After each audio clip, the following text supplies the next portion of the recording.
I'm Matt Brownell. And I'm Van Owens. And I'm Tim Adams. Welcome to Climbing the Mountain, where we dive into the scriptures and discuss themes, connections, and real-life application. We're kicking off a series here where we're going to examine the Sermon on the Mount and discuss implications for this teaching for Christians today.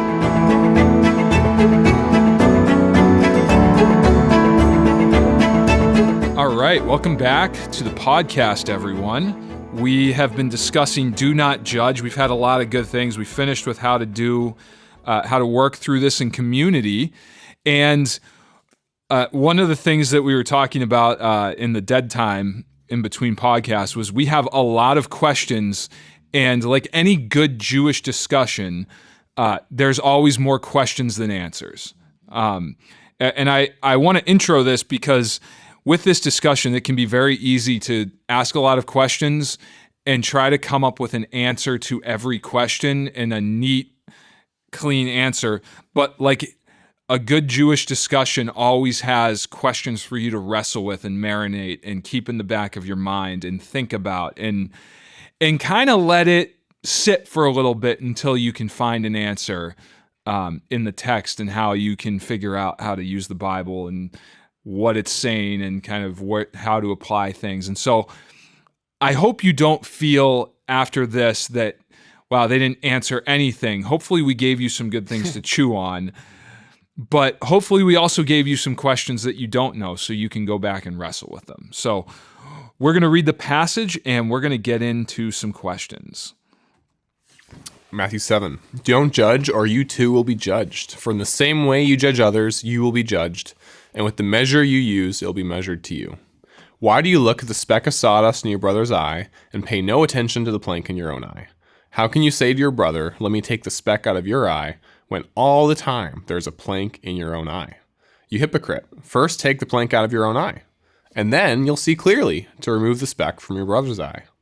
Don't give dogs what is sacred, don't throw your pearls to pigs. If you do, they may trample them under their feet and turn and tear you to pieces. Thank you. All right, we're back to eyes. It's maybe it's one of the most sensitive parts of the body. And Van, you were talking about how sensitive you are with them. I feel like I'm the same way. I can't even put Visine in my eyes. It like freaks me out.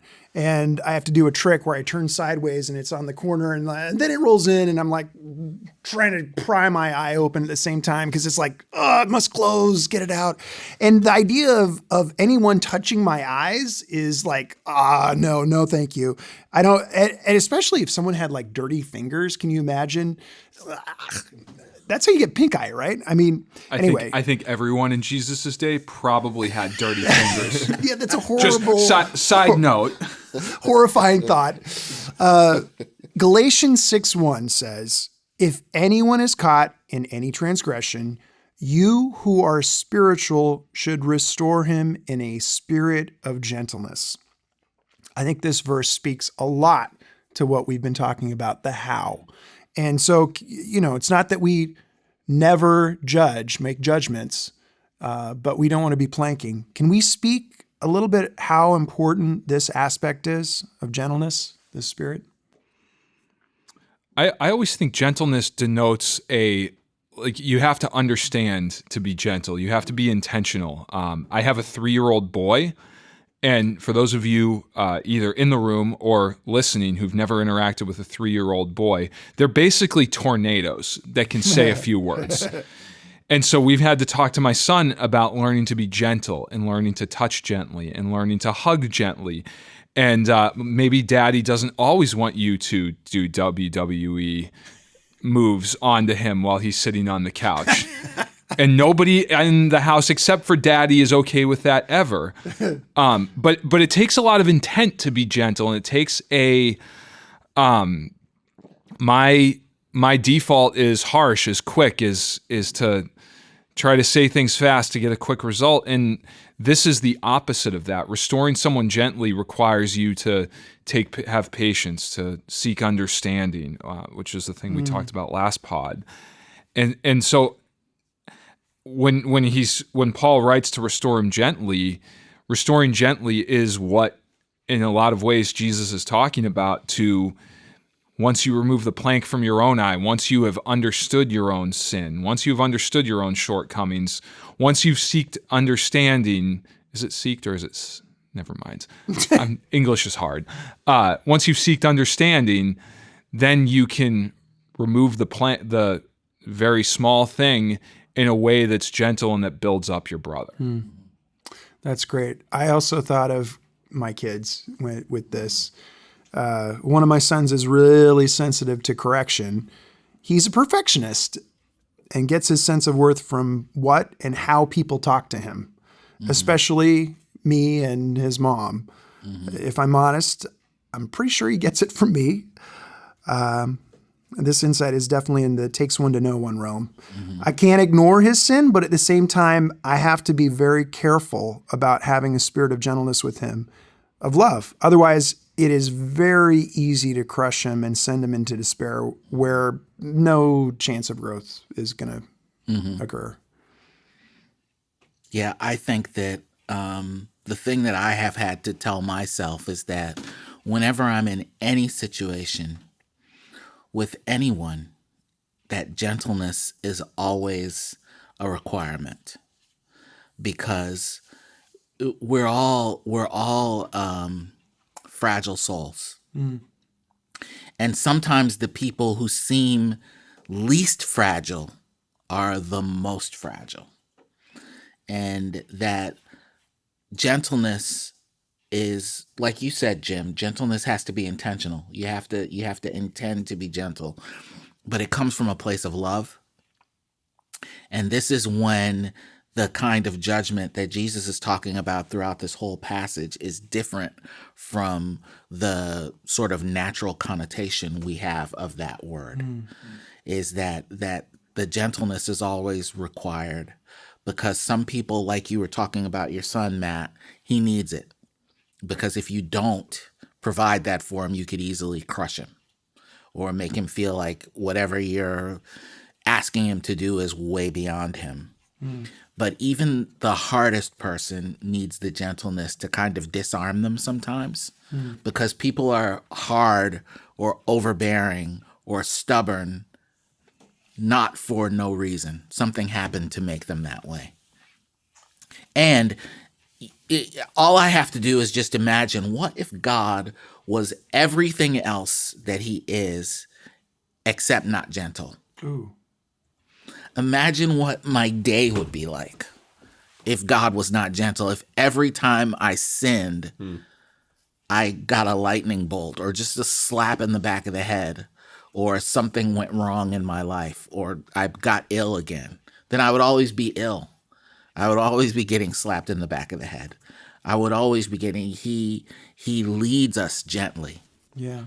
So Van, I resemble that remark of the ones that come across as the hardest are the ones that are actually the most, hurt on the inside. Right. I am going to therapy for that. Have been for a while. Will continue for a while.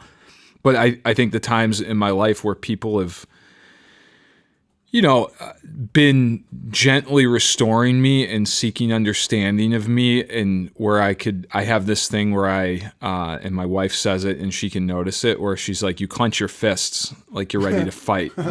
Not literally ready to fight. I am too old for that. But figuratively, I get ready to fight. I get ready for a battle. And when I've been restored gently and talked to gently, there's this thing where it makes me kind of unclench, and I can relax. And when I feel understood, and when somebody seeks understanding, the tension in my body and in my heart just goes down, and I can actually hear, and then I can be restored. But when I have that clenched tension, I really can't be restored. I'm in that state of Defensive. Yeah, I'm in the defensive state. Something you said earlier about patience being an element of this reminded me of a couple things. One, Ephesians 4:2 and 3, where it talks about unity. It says, be completely humble, and gentle, be patient, bearing with one another in love, make every effort to keep the unity of spirit through the bond of peace. I think that kind of humility, gentleness, patience is so key in anything we do, but especially in this area. And the humility to ask and not assume that you know what's best for someone else. The gentleness to say it in a way that can be received, and the patience to work with someone through something and not expect it to happen at a snap of a finger. I think it reminds me of a quote, I think in one of the Covey books, The Habits of Highly Effective People. There's a really quick thing. With people, slow is fast and fast is slow. Yeah, Matt, I really appreciate what you said about patience, because even when we're talking about restoring people, and even we haven't totally talked about it, but restoring relationships with people, it happens when it happens. And we can't put arbitrary timelines on, like, we want to say, okay, well, I removed the plank, now let's go, get this speck out. But sometimes that speck is buried. Sometimes that speck is embedded in the eye. And it takes time to get that thing out. And it doesn't happen on my or our time frame. It happens on the time frame it happens. And the challenge with us is we have to be a lot more patient in bearing with people and keep restoring them gently while they go through the process of getting the speck of sawdust out. But understanding that it won't happen on the time frame that's convenient for me. Right. Yeah. And I think that the other thing that I think about as we're talking about all this is it feels good to hear the words and to say the words, but when I think of my upbringing, I was not raised to be gentle. That gentle was something that was considered effeminate for a man. That a man is tough, that a man is hard, that a man calls it like he sees it. And I thought of this quote. It's actually a quote that I learned from a movie I was watching.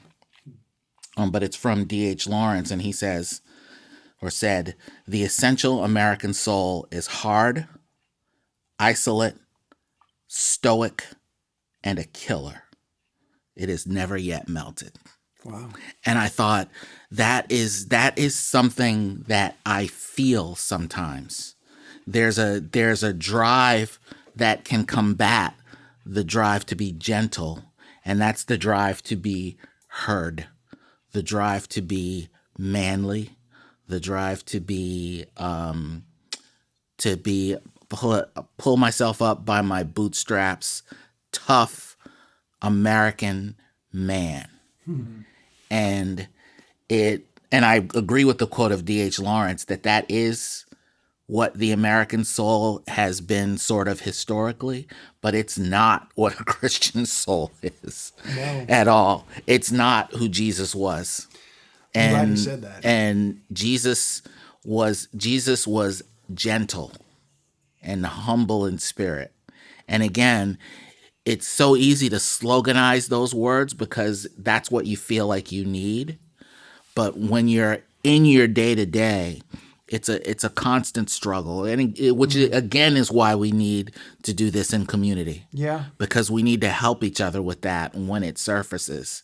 Is that, you look at somebody like Jim, you shared about how you are somebody who looks hard, looks like somebody who'd be tough. You're a big guy, you're a tough-looking guy, but when you need to be confronted with something, you respond better to gentleness. Absolutely.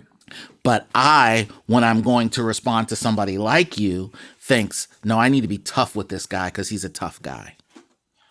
Yeah. Van used that in a sermon once. He's like, Jim, he looks tough. I don't think I look particularly tough. He's like, he's a hockey player. You do look pretty tough. Whatever. I'm too old to be tough. But no, it's a good point that like even the people that put on the look, and Jesus actually says, "You hypocrite," which is here. It's a term. Hypocrite is somebody who's playing a role more than it is like a person who's like duplicitous. And like it's not. It's less. It's more of like you're being an actor. You're playing a role, and from being somebody who at one point aspired to be a tough guy and who still kind of can look the part and project the part even when I'm not trying to, it really is playing a role. I mean, it's playing it's acting. That's not who I am on the inside. I'm not tough on the inside. I'm actually soft. I saw a cartoon once that was like a guy who, this big tough guy, and then like inside of his head was this little kid alone crying in the corner. And I was like, that's me. Who we all are. I mean, and I think we all are, but I saw that and was like, I am that. Like, I project this thing, but really I'm a scared little kid. And the scared little kid comes out a lot. So. Wow.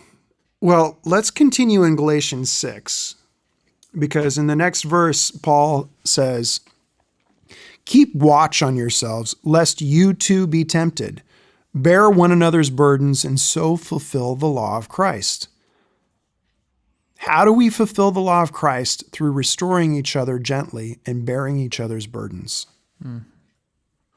So I think this is a helpful thing for me to remember. Fulfill means to live it out well.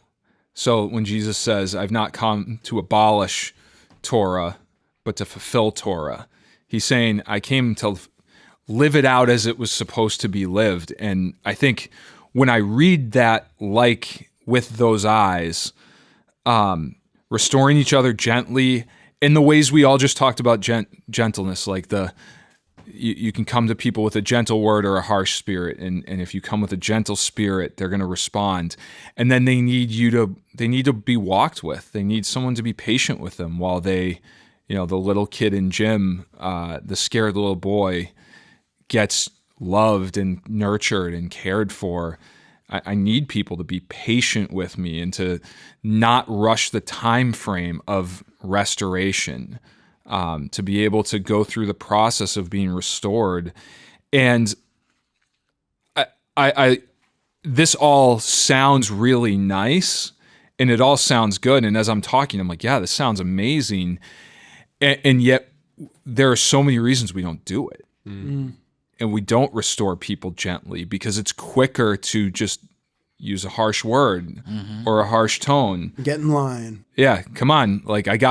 Or we live in 21st century America in Boston, which is the most ridiculously busy place on the planet. Although Tim lives in Western Mass, which It's a little slower. But it's still Massachusetts, so there's some baked in things. But we live in this city that is like so busy all the time, where people just do so many things and they never take a break, that we get I have places to be. I don't have time to go through the process of restoring relationship and restoring people in community. That takes too much time.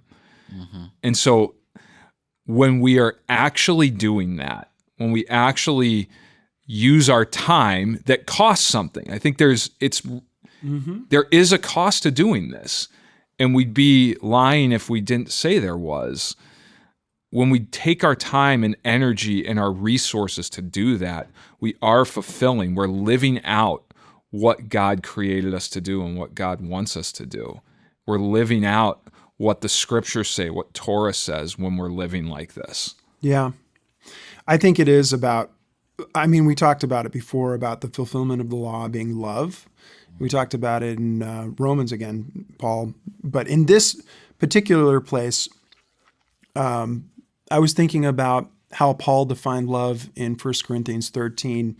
And I think what I get here is when we bear each other's burdens, we're loving like Jesus. And what does it say in Isaiah 53? It says he took up our pain and bore our suffering. We're putting ourselves in this kind of uncomfortable place and engaging with someone, wading into their issues, being vulnerable. It's tender territory, and we have to tread in a spirit of love. And the way Paul describes it, the first two things he says are things that we've been kind of circling around. Love is patient. Love is kind. Don't be impatient when you seek to restore a brother or sister. We were talking about that. It might not be quick. It'll probably involve a lot of prayer, like the context of James 5. Paul goes on to describe other aspects of love, like it does not dishonor others. It's not self-seeking. We should never correct others because it makes us feel better about ourselves, because that would be exactly the opposite of what Jesus is talking about here, about judging and comparing and justifying ourselves. It always protects, always trusts, always hopes, always perseveres. Love never fails. In the church, we have an eternal family, and we're here to have our backs and assume the best and trust. And at the same time, if we see someone fall, we go to help them up. We don't ignore them. When you were talking, I was thinking of the difference between when someone falls, telling them, "Hey, get up and go. Let's go. We got places to be," and then kneeling down next to them and saying, "Hey, you fell. Are you okay? Do you need a hand? Here's my hand. Let me help you up. And then you can walk. I'll walk with you until you feel better." I like that, Jim. Yeah. I'm not sure we have enough time for another question, but let's summarize where we've been. We've talked about how Jesus calls us not to judge, and that basically, and we'll see in the rest of the chapter, there is this ultimate judge, God. We've talked about how if we've got something in our eyes, we should deal with our own sin. We should judge our own sin because there is an ultimate judge, and it's in line with Romans 14. It talks about, who are you to judge someone else's servant? We are all on the same playing field. I liked what you were saying earlier, Tim, about, when you approach someone, you remember, oh, they're my brother, they're my sister, I'm their brother. We're not God. God is that ultimate judge. And Paul says, to their own master, servants stand or fall. And they will stand, for the Lord is able to make them stand. God has justified us. We don't need to condemn. And that's the heart that we're to have. How we take this scripture, because God isn't saying don't, if your brother has something in their eye, ignore it. We don't want that, because that will take our focus off of God, who is supposed to be God, sitting on that throne, the object of our worship, the most important relationship. So we don't want to ignore things, but how we deal with that in community is so important, because we don't want people to hear things with the wrong, take things the wrong way and then be pushed further away because they didn't experience the love that God has for them. In a sense, we're being ambassadors to our brothers and sisters, reminding them of the grace that we all share and being there, sitting with them. Sometimes people don't need a lecture. Sometimes they just need someone to be there, because we are beings that are designed in God's image, and God is nothing else if not community. He is 3 in 1. And so we get to share in that community with church, and we have a very high calling in that regard. So this has been great, and we've got just maybe a few more questions, I think, to round this subject out. This has been really fun, guys. Thank you. Good stuff. Thanks.